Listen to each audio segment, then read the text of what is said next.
All right, we're going to begin by asking, what is a verb tense? We're going to find out what they are, how they work, and what they do.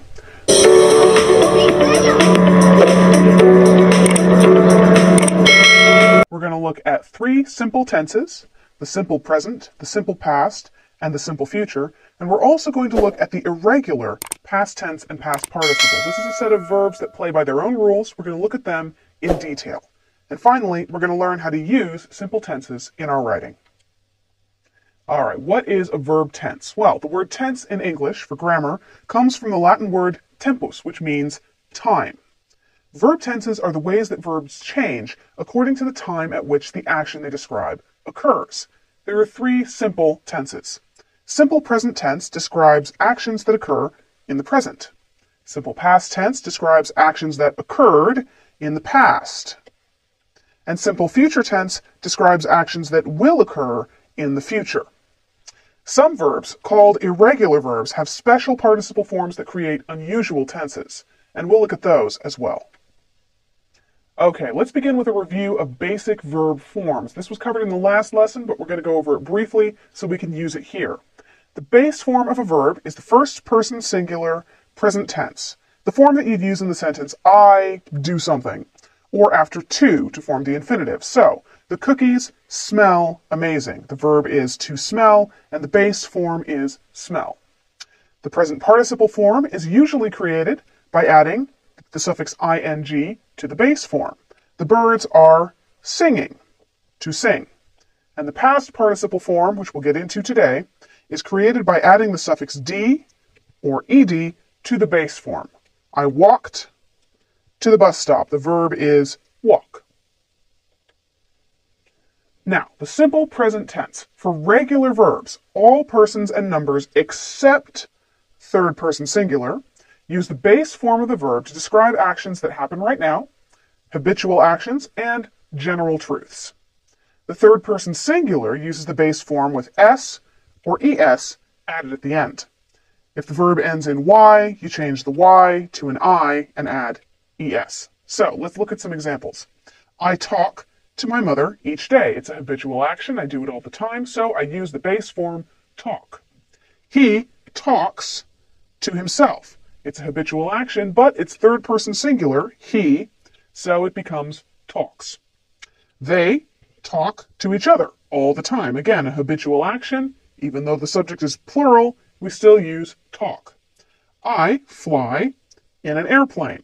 General truth. If I'm going to fly, I probably need an airplane. And a chicken flies poorly. Another general truth. We take that y, turn it into an I, add es for the third person singular, chicken. Okay, the simple past tense. For regular verbs, the past participle form is also the past tense. You form the past tense by adding the suffix ed or d to the verb's base. If the verb ends in e, you just add d. If the verb ends in y, change y to I once again and add ed. The teacher insisted that I do my homework. The base verb is insist. We added ed and we get the past tense insisted. The mouse surprised the cat. It ends in e, so we just added d. I cried. The base verb here was cry with a y. The y became an I and we got cried. While I watched the sad movie. Now, here's the problem with the past tense. There are irregular verbs in English. More than 100 of them, in fact. There are more than 100 irregular English verbs, and they take different forms for the past tense and or the past participle. They don't follow the regular rules. This is partly because English tends to borrow or steal words from other languages. Sometimes that means we borrow their forms as well. The most irregular verb in English, appropriately enough, is to be, which we use all the time. And it has past and past participle forms that change in person and in number.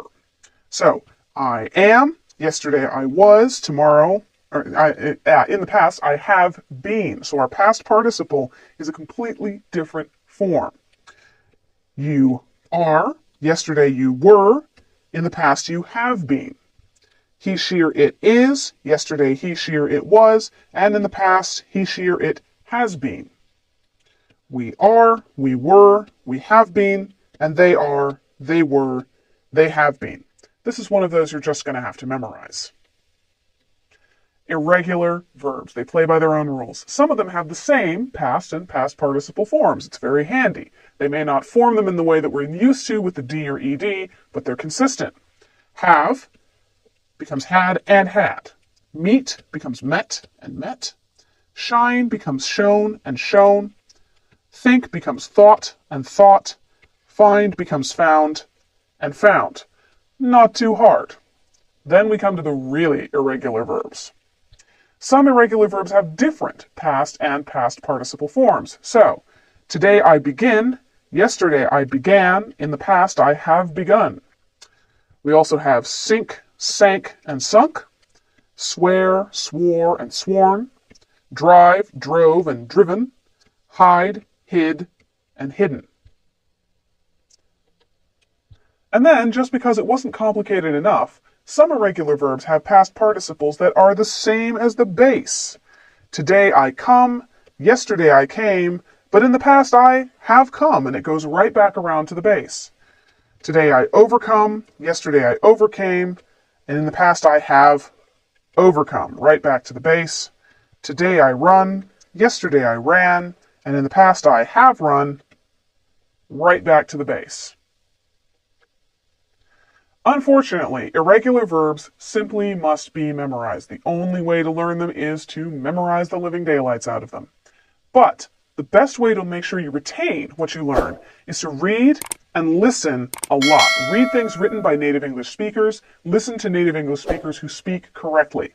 You will eventually develop a sense of when irregular verbs are not being used correctly. They'll start sounding wrong. Unfortunately, that's the only way to handle this one. All right, let's look at our last tense, simple future tense. Form the simple future tense by adding the helping verb will before the base form. Now, you use the simple future tense for two kinds of actions. Actions that will take place in the future. Think of them as things that are on the schedule. The judges will announce the winner tomorrow. We have the base form announce, the helping verb will, and it's used to describe something that is scheduled, it's expected to happen. We can reasonably say, yeah, that's going to happen tomorrow unless the world ends.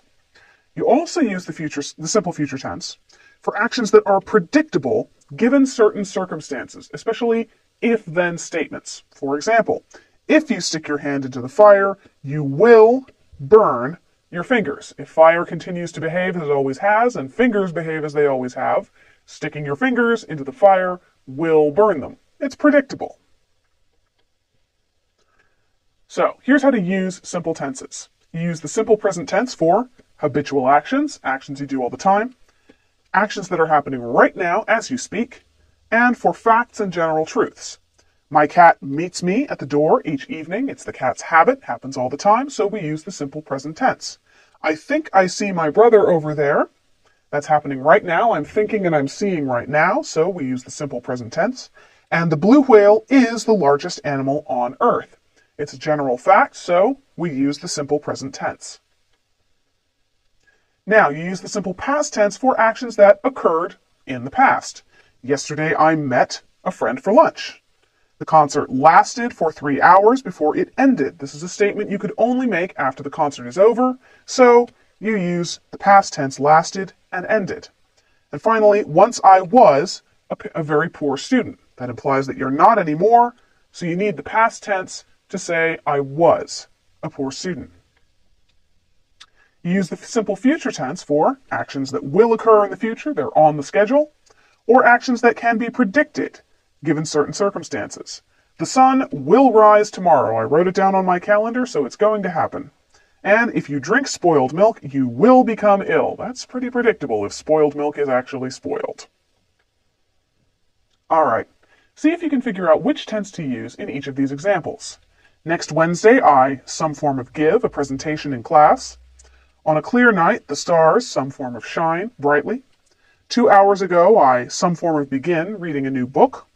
Last weekend, I, some form of run, a marathon. And he always, some form of enjoy, cooking for guests. Take a good look, pause the video if you need to. And here we have it. Next Wednesday, I will give a presentation in class. Your clue here was Next Wednesday, we're describing a scheduled event in the future, so we use the simple future tense. On a clear night, the stars shine brightly. This is a general fact, so we use the simple present. 2 hours ago, I began reading a new book. Our clue here was 2 hours ago, so we use the simple past. Last weekend, I ran a marathon. Our clue was last weekend. And he always enjoys cooking for guests. Our clue here was always. This is a habitual action, so we use the simple present tense. One last round. See if you can figure out which tense of the verb to use in each of these sentences. If you lie down with dogs, you some form of rise, up with fleas.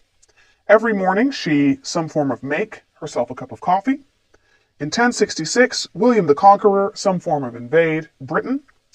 And William Shakespeare, some form of be, a 16th century playwright and actor. And finally, next summer I, some form of travel, to Japan.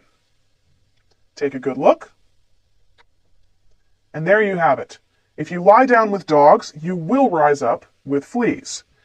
If was our clue here. We're using a conditional statement. We're talking about something that can be predicted. If you lie down with a bunch of dogs that have fleas, you're probably going to get bitten. Every morning, she makes herself a cup of coffee. Your clue here was every morning. That makes this a habit, so we use the simple present tense for a habitual action. In 1066, William the Conqueror invaded Britain. Our clue here was in 1066. That's definitely in the past, so we use the past tense. William Shakespeare was a 16th century playwright and actor. Your clue here was 16th century. He lived a long time ago. He's dead now. So whatever he is currently, it's not a playwright and actor. And next summer, I will travel to Japan. Your clue here was next summer. We're describing a scheduled future event, so we use the simple future tense. That's all for this lesson. Thank you for watching.